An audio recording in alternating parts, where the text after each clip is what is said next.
The Eurozone will ultimately break up, but adopting Nordic-style measures could be key to the continent's recovery, a British economist claimed in his book. The US economy has already recovered the ground lost during the pandemic. Meanwhile, China is producing more now than before the first outbreak of COVID-19. Even Britain, facing all the headwinds from leaving the EU combined with a particularly bad pandemic showing, is staging one of the most rapid recoveries in its history. On the other hand, the Eurozone appears once again to be the weakest link of the global economy. According to financial columnist Matthew Lin, it could be years before it claws back to 2019 levels of production and output. He wrote in The Telegraph, "Growth figures last week were disappointing. True, the zone is growing, but at a far slower pace than the rest of the world. Overall, the zone expanded by just 2% in the second quarter. Italy was the best of its major economies, at 2.7%, while Germany managed to eke out 1.5% growth for the quarter, below expectations, and hardly making up for the 2.1% fall in the first 3 months of the year. Overall, the IMF expects the zone to expand by only 4.6% in 2021, after a 6.5% fall last year. When will it get back to its pre-pandemic level of production?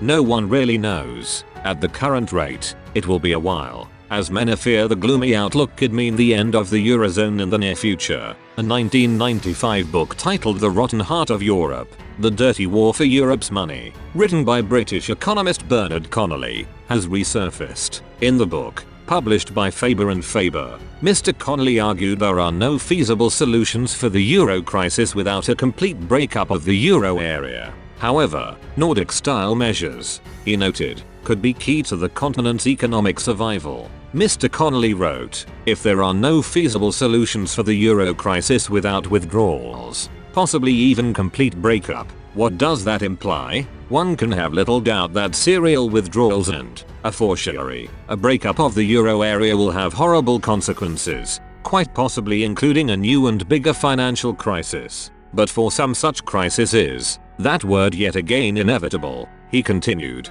"The biggest credit bubble in history will bring the biggest credit losses in history, come what may. The longer the charade of attempting to resolve the crisis goes on, the bigger the losses and the more devastating the inevitable crisis will be. Because many of the losses, including losses on derivative portfolios, will be borne by banks. The risk is that there is an overwhelming financial panic and a total breakdown of the whole financial and economic system in Europe and perhaps in the wider world." Mr. Connolly concluded, "Preventing that might well call for Nordic-style measures, so taxpayers were not asked to shoulder the whole burden of banks' credit losses. For if neither banks' creditors nor taxpayers are allowed to be hit by credit losses, savers assuredly will be hit via a different route, as governments are forced to generate rapid inflation, potentially involving the nationalization of the whole financial sectors in many countries. If one is optimistic, one can see that as a chance to start a banking system again from scratch, with banking license sold by governments to new,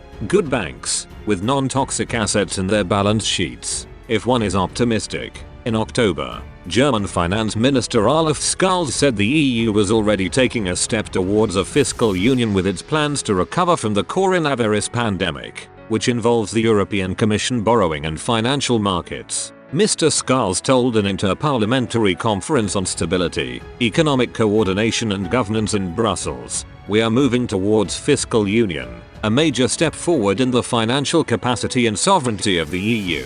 To support the bloc's economy, the EU has announced a €750 billion, £678 billion recovery fund." He added, "Markets have confidence in European policies and in the development of European economies. We should carry on with this course."